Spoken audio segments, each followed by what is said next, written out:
Hi, everyone. Thanks for joining us. We have a stimulating show today with a reading from the collected poems of Theodore Roethke, 1908-1963. The marvelous poets and actors in order of appearance: James Cushing, Kay Weissman, Corinne Conley, Celeste Goyer. To introduce the poetry of Theodore Roethke, here's James Cushing. Well, Theodore Roethke is a key 20th century American poet whose work deserves renewed attention in our fractured time. No other American poetry more closely represents the moment when a child's consciousness takes the form of language and starts to construct a self out of that language. There are moments in Roethke's poetry, especially in his masterpiece, Praise to the End, when one seems to be in the presence of the verbal building blocks of human awareness, of the body, the natural environment, the emotions, the giant figures that take care of and sometimes terrify you. This is how I became the I that I am, Roethke's poems are saying. And this is also how you become the you that you are. A poet of the psyche's deepest interior, Roethke also had a devotional, erotic persona that comes out in his beautiful love poems, many of which we will be hearing in today's reading. While writing Praise to the End, Roethke made this notebook entry: "For father stem and mother root, the will sings to me now, and all its notes are wild. I'm quickened by a vow to resurrect a child." Roethke resurrected the primal child in his poetry like no one before or since. We're going to begin this afternoon's Roethke performance with a song, with a poem centered on the experience of that child. This is also Roethke's most frequently anthologized poem, his greatest hit, if you will. My Papa's Waltz. The whiskey on your breath could make a small boy dizzy, but I hung on like death. Such waltzing was not easy. We romped until the pans slid from the kitchen shelf. My mother's countenance could not unfrown itself. The hand that held my wrist was battered on one knuckle. At every step you missed, my right ear scraped a buckle. You beat time on my head with a palm caked hard by dirt, then waltzed me off to bed, still clinging to your shirt.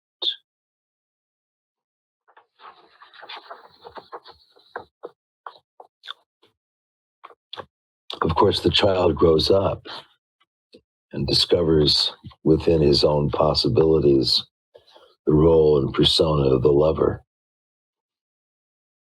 From Roethke's selection of love poems, The Dream. I met her as a blossom on a stem before she ever breathed. And in that dream, the mind remembers from a deeper sleep. I learned from eye, cold lip from sensual lip. My dream divided on a point of fire. Light hardened on the water where we were. A bird sang low. The moonlight sifted in. The water rippled, and she rippled on. She came toward me in the flowing air, a shape of change encircled by its fire. I watched her there between me and the moon. The bushes and the stones danced on and on. I touched her shadow when the light delayed. I turned my face away, and yet she stayed. A bird sang from the center of a tree. She loved the wind because the wind loved me. Love is not love until love's vulnerable. She slowed to sigh in that long interval. A small bird flew in circles where we stood. The deer came down out of the dappled wood. All who remember doubt, who calls that strange? I tossed a stone and listened to its plunge. She knew the grammar of least motion. She lent me one virtue, and I live thereby. She held her body steady in the wind. Our shadows met and slowly swung around. She turned the field into a glittering sea. I played in flame and water like a boy, and I swayed out beyond the white sea foam. Like a wet log, I sank within a flame. In that last while, eternity's confine, I came to love. I came into my own.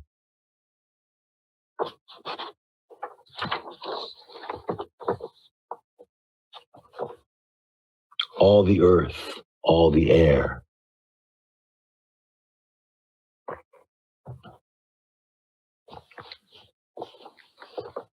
I stand with standing stones. The stones stay where they are. The twiny winders wind. The little fishes move. A ripple wakes the pond. This joy's my fall. I am a man rich as a cat in the fork of a tree when she shakes out her hair. I think of that and laugh. All innocence and wit, she keeps my wishes warm. When, easy as a beast, she steps along the street, I start to leave myself. The truly beautiful, their bodies cannot lie. The blossom stings the bee. The ground needs the abyss, say the stones, say the fish. A field recedes in sleep. Where are the dead? Before me floats a single star. A tree glides with the moon. The field is mine, is mine. In a lurking place I lurk, one with the sullen dark. What's hell but a cold heart? But who, faced with her face, would not rejoice?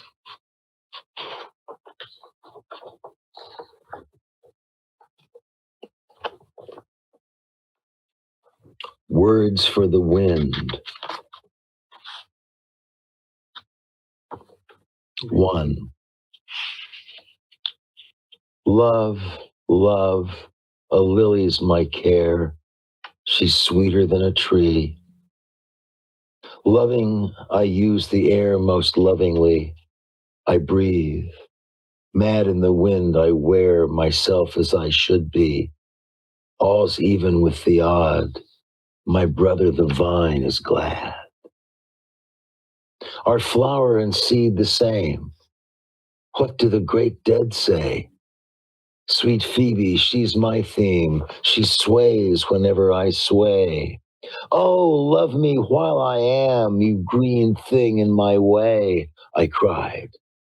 And the birds came down and made my song their own. Motion can keep me still. She kissed me out of thought as a lovely substance will. She wandered, I did not. I stayed, and light fell across her pulsing throat. I stared, and a garden stone slowly became the moon. The shallow stream runs slack. The wind creaks slowly by. Out of a nestling's beak comes a tremulous cry I cannot answer back, a shape from deep in the eye. That woman I saw in a stone, keeps pace when I walk alone. 2. The sun declares the earth. The stones leap in the stream. On a wide plain, beyond the far stretch of a dream, a field breaks like the sea. The wind's white with her name, and I walk with the wind. The dove's my will today. She sways half in the sun, rose easy on a stem, one with the sighing vine, one to be merry with, and pleased to meet the moon. She likes wherever I am. Passion's enough to give shape to a random joy. I cry delight. I know the root, the core of a cry. Swan heart, arbutus calm, she moves when time is shy. Love has a thing to do. A fair thing grows more fair. The green, the springing green makes an intenser day under the rising moon. I smile, no mineral man I bear, but not alone, the burden of this joy. 3. Under a southern wind, the birds and fishes move north in a single stream. The sharp stars swing around. I get a step beyond the wind, and there I am. I'm odd and full of love. Wisdom, where is it found? Those who embrace believe. Whatever was still is, says a song tied to a tree.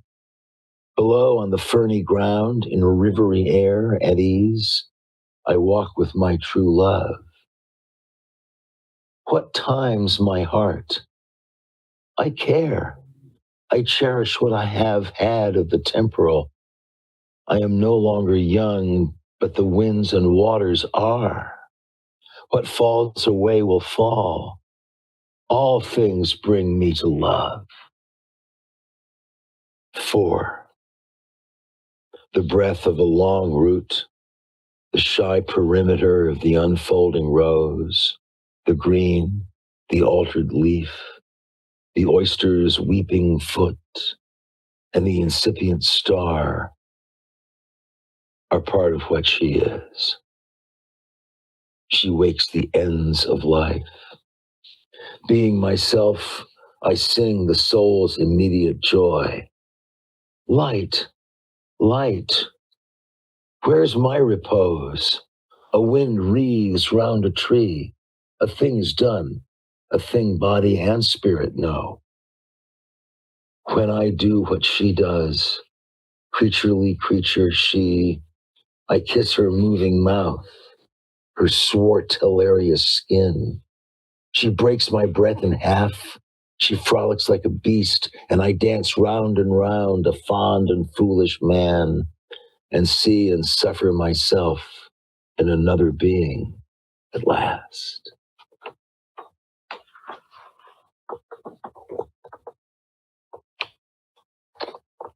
I'm going to close my portion of the program with another one of Roethke's most beloved poems, I Knew a Woman.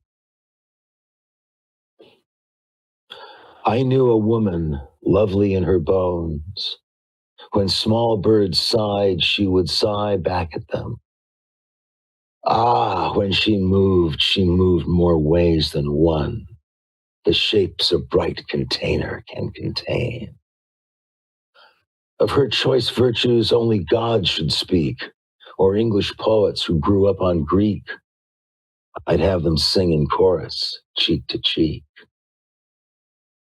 How well her wishes went. She stroked my chin.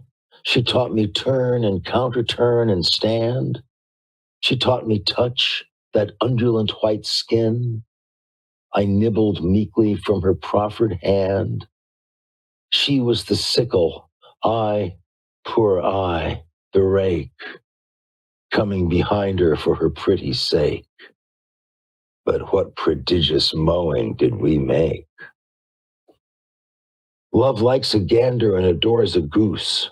Her full lips pursed, the errant note to seize. She played it quick. She played it light and loose.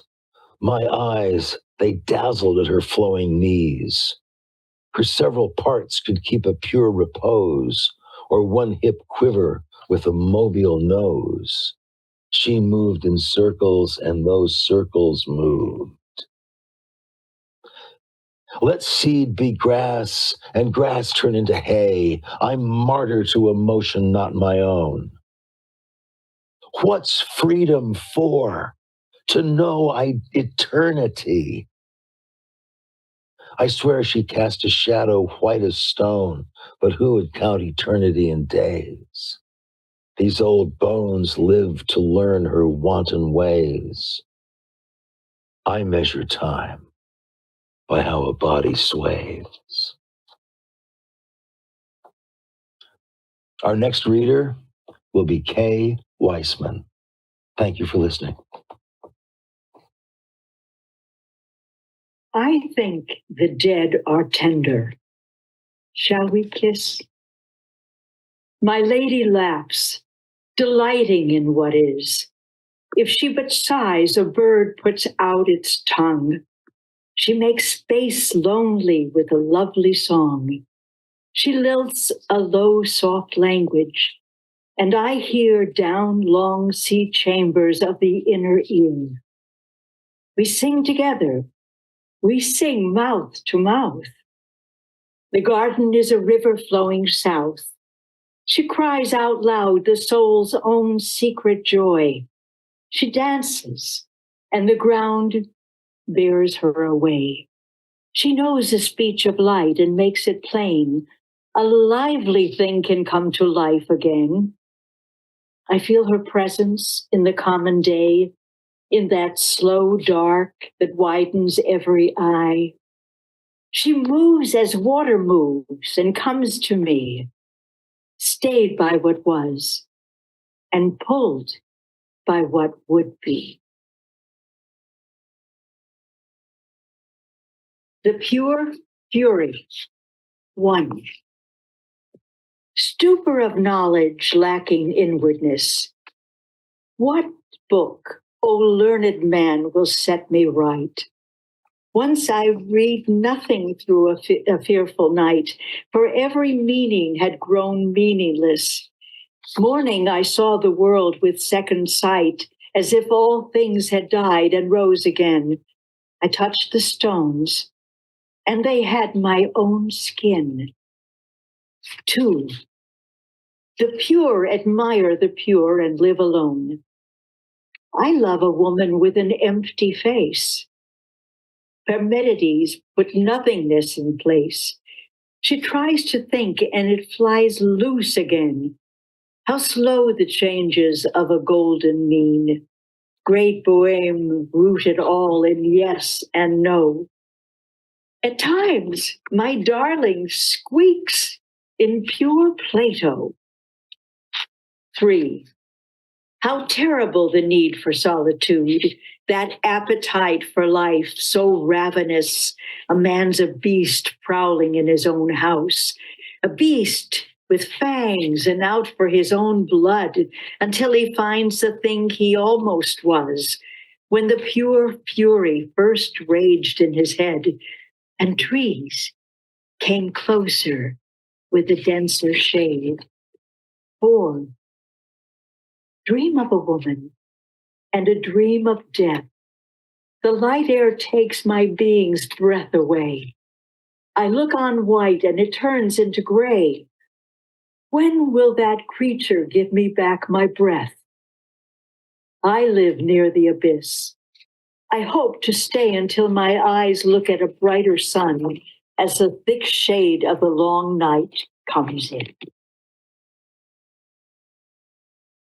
The renewal. 1. What glories would we, motions of the soul, the centaur and the sibyl romp and sing within the reach of my imagining. Such affirmations are perpetual. I teach my sighs to lengthen into songs, yet like a tree, endure the shift of things. 2.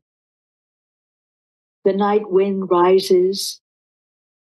Does my father live? Dark hangs upon the waters of the soul. My flesh is breathing slower than a wall. Love alters all. Unblood my instinct, love. These waters drowse me into a sleep so kind. I walk as if my face would kiss the wind. 3. Sudden renewal of the self from where? A raw ghost drinks the fluid in my spine. I know I love, yet know not where I am. I paw the dark, the shifting midnight air. Will the self lost be found again in form? I walk the night to keep my 5 wits warm. 4. Dry bones, dry bones.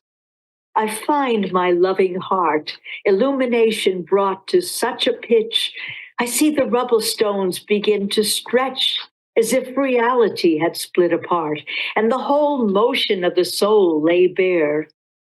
I find that love, and I am everywhere.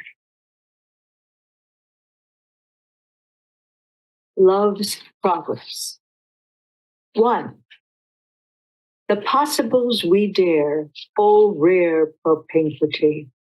I have considered and found a mouth I cannot be. The great gods arch my bones. 2.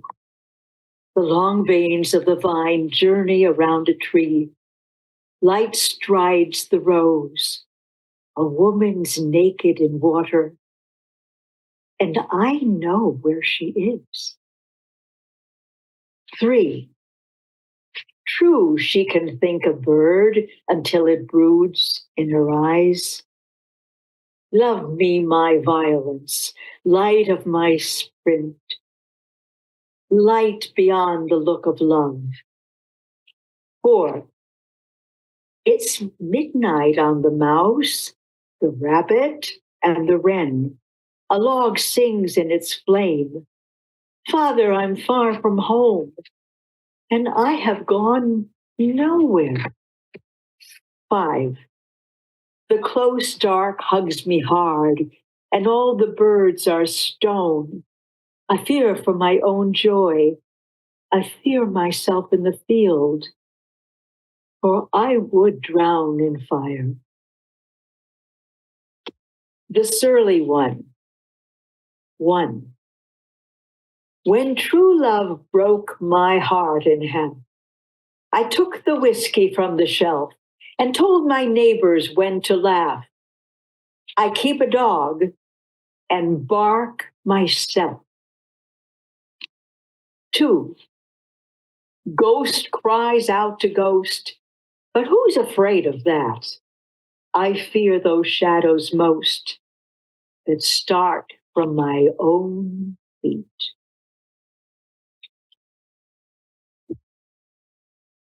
Plaint. Day after somber day, I think my neighbors strange. In hell there is no change. Where's my eternity of inward blessedness? I lack plain tenderness. Where is the knowledge that could bring me to my God? Not on this dusty road or afternoon of light, diminished by the haze of late November days. I lived with deep roots once. Have I forgotten their ways? The gradual embrace of lichen around stones. Death is a deeper sleep, and I delight in sleep. That was my last one. Thank you. And now I believe it's Corinne Conley. I'm starting with The Swan. I study out a dark similitude. Her image fades, yet does not disappear. Must I stay tangled in that lively hair? Is there no way out of that coursing blood? A dry soul's wisest. Oh, I am not dry. My darling does what I could never do. She sighs me white, a Socrates of snow. We think too long in terms of what to be. I live alive and certain as a bow. A casual man, I keep my casual word, yet whistle back at every whistling bird. A man alive, from all light I must fall. I am my father's son.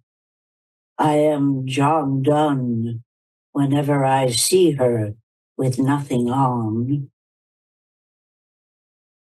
The moon draws back its waters from the shore.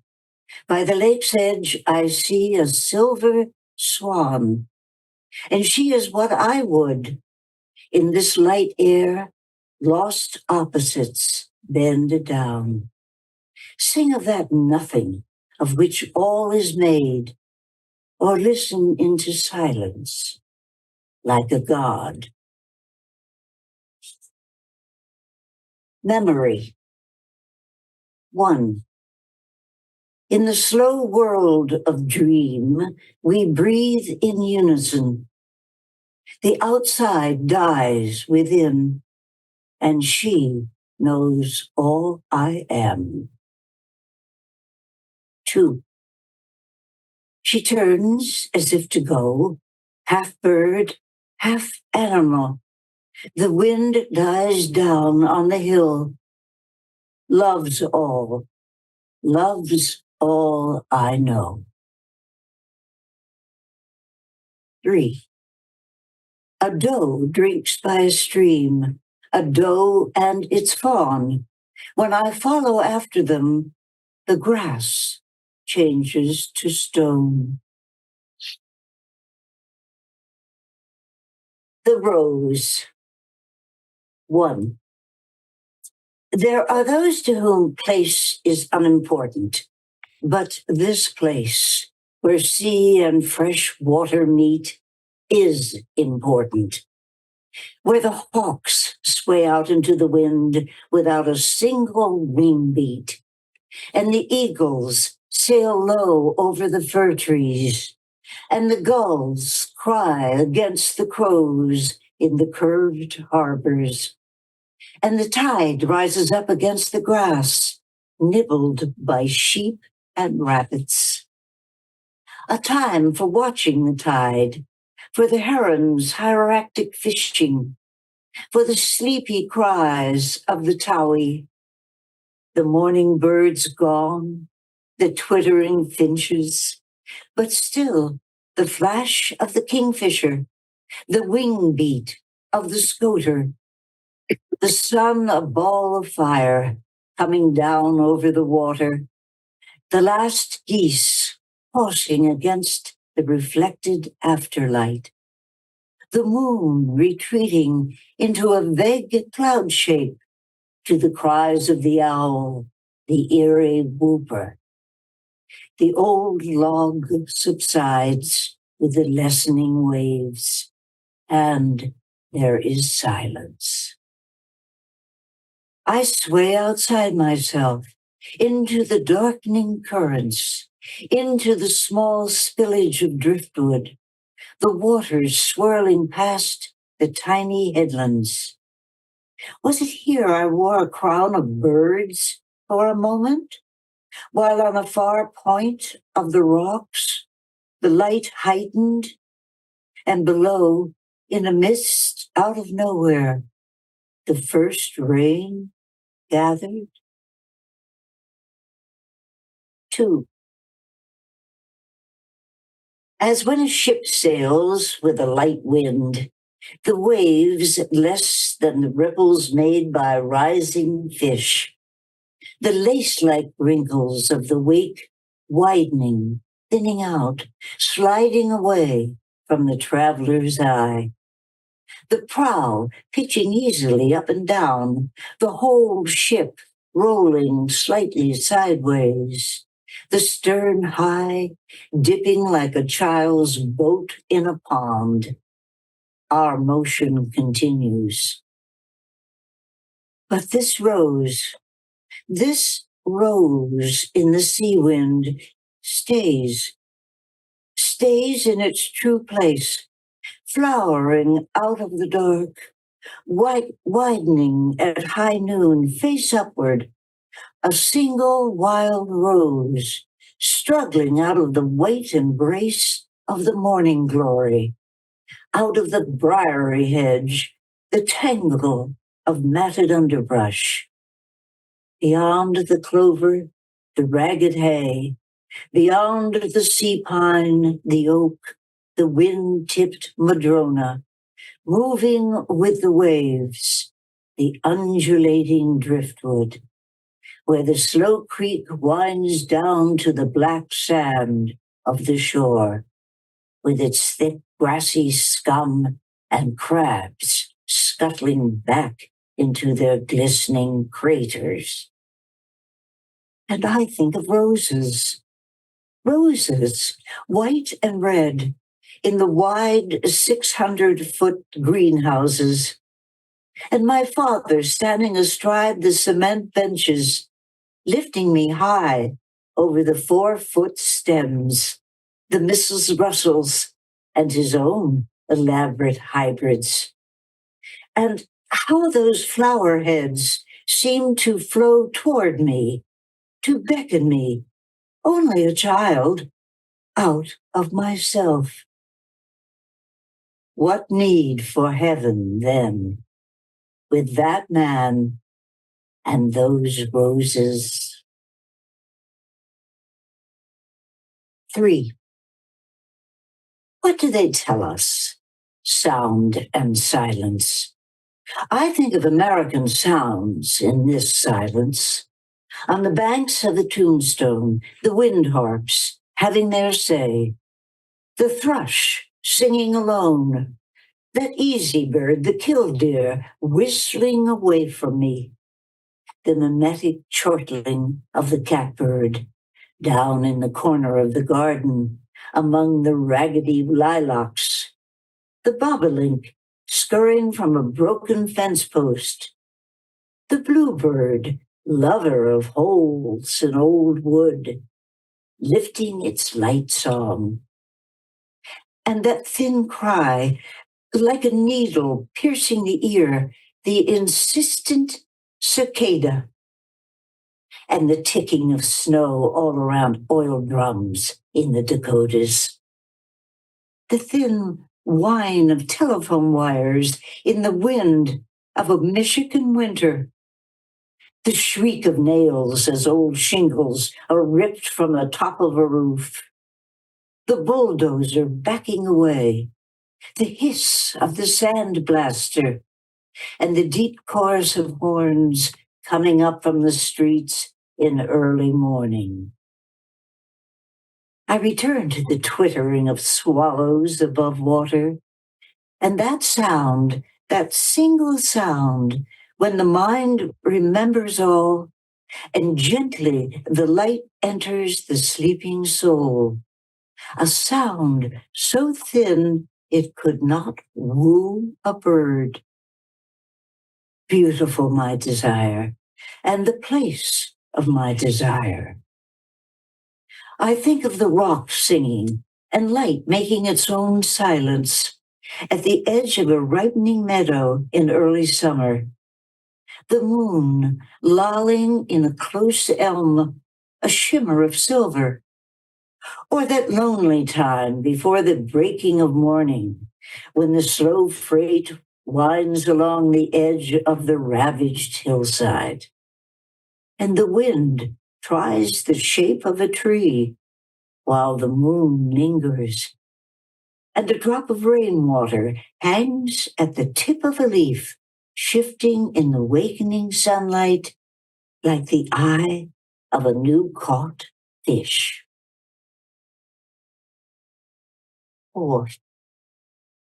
I live with the rocks, their weeds, their filmy fringes of green, their harsh edges, their holes cut by the sea slime, far from the crash of the long swell, the oily, tar-laden walls of the toppling waves, where the salmon ease their way into the kelp beds, and the sea rearranges itself among the small islands.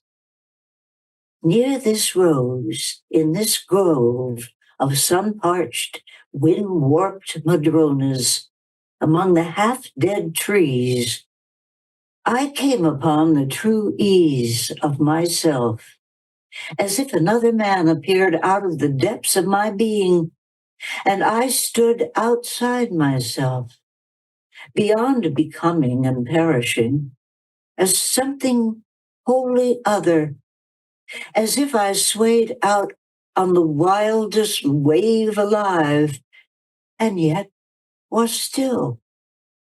And I rejoiced in being what I was, in the lilac change, the white reptilian calm, in the bird beyond the bough, the single one, with all the air to greet him as he fries, the dolphin rising from the darkening waves, and in this rose in the sea wind, rooted in stone, keeping the whole of light, gathering to itself sound and silence, mine and the sea winds.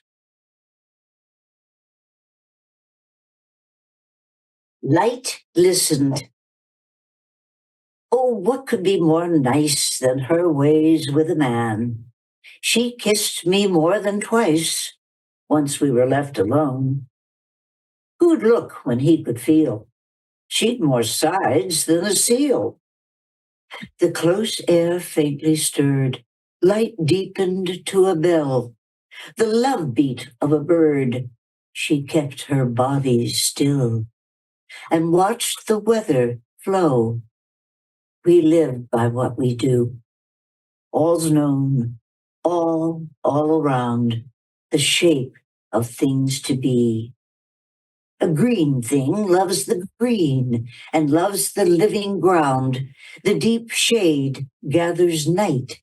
She changed with changing light. We met to leave again the time we broke from time. A cold air brought its rain, the singing of a stem. She sang a final song. Light listened when she sang. Now we're going to have Celeste Goyer coming up. There she is. In the first poem I read, there is a word, smilax, which is a type of climbing plant, so that may help. The abyss. Is the stair here? Where's the stair? The stair's right there, but it goes nowhere. And the abyss, the abyss, the abyss you can't miss.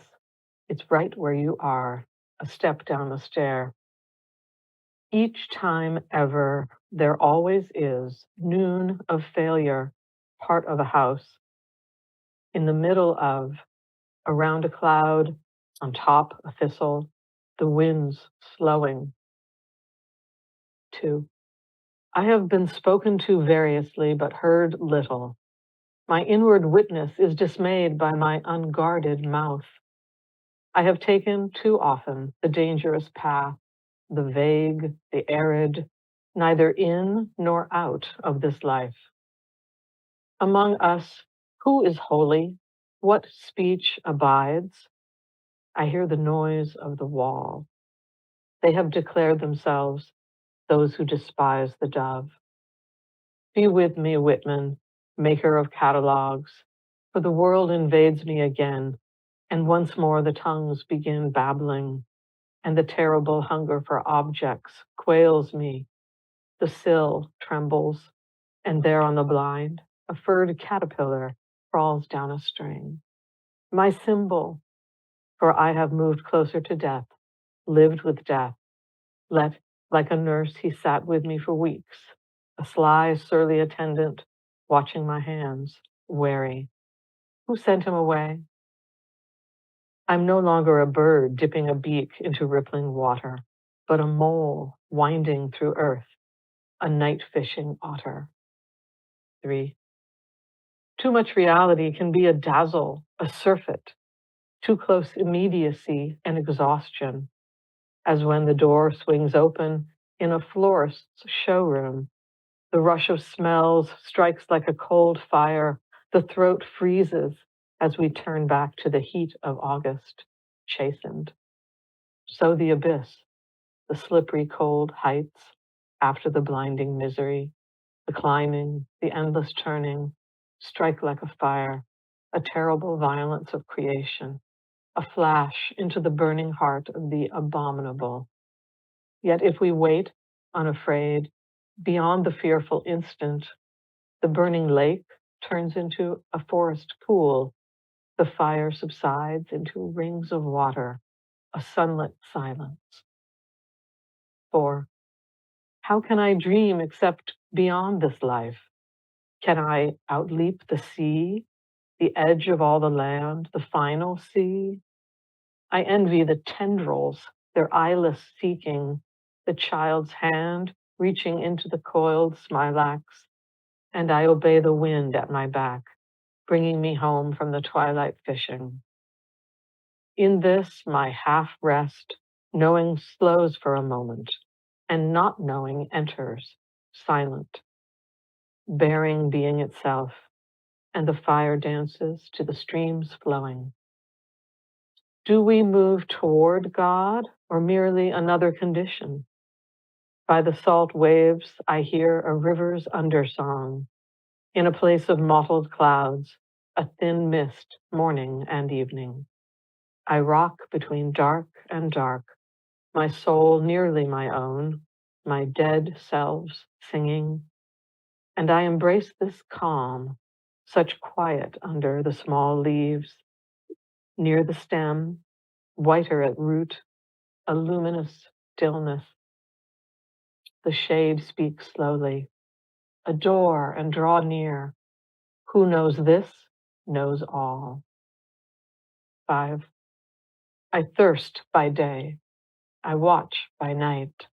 I receive. I have been received. I hear the flowers drinking in their light.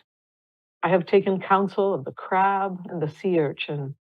I recall the falling of small waters, the stream slipping beneath the mossy logs, winding down to the stretch of irregular sand, the great logs piled like matchsticks. I am most immoderately married. The Lord God has taken my heaviness away. I have merged, like the bird, with the bright air, and my thought flies to the place by the bow tree. Being, not doing, is my first joy. Elegy. Her face like a rain-beaten stone on the day she rolled off with the dark hearse, and enough flowers for an alderman. And so she was, in her way, Aunt Tilly. Sighs, sighs. Who says they have sequence? Between the spirit and the flesh, what war?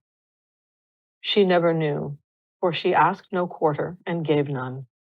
Who sat with the dead when the relatives left? Who fed and tended the infirm, the mad, the epileptic, and with a harsh rasp of a laugh at herself, faced up to the worst. I recall how she harried the children away all the late summer from the one beautiful thing in her yard, the peach tree, how she kept the weazened, the fallen, the misshapen for herself, and picked and pickled the best to be left on rickety doorsteps. And yet she died in agony, her tongue at the last, thick, black as an ox's. Terror of cops, bill collectors, betrayers of the poor, I see you in some celestial supermarket, moving serenely among the leeks and cabbages, probing the squash, bearing down with two steady eyes on the quaking butcher. The lizard. He too has eaten well. I can see that by the distended, pulsing middle. And his world and mine are the same. The Mediterranean sun shining on us equally, his head stiff as a scarab turned to one side, his right eye staring straight at me, one leaf-like foot hung laxly over the curb, the worn curb of the terrace. The tail straight as an awl, then suddenly flung up and over, ending curled around and over again, a thread-like firmness. Would a cigarette disturb him? At the first scratch of the match, he turns his head slightly, retiring to nudge his neck halfway under a dried strawberry leaf. His tail gray with the ground now, one round eye still toward me.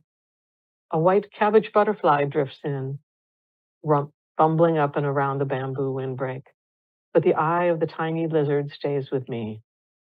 One greenish lid lifts a bit higher, then slides down over the eye's surface, rising again slowly, opening, closing. To whom does this terrace belong?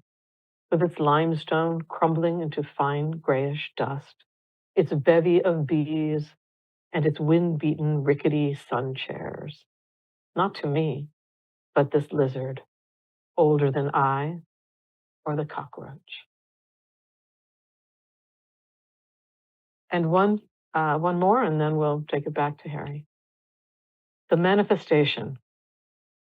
Many arrivals make us live, the tree becoming green, a bird tipping the topmost bough, a seed pushing itself beyond itself, the mole making its way through darkest ground, the worm, intrepid scholar of the soil.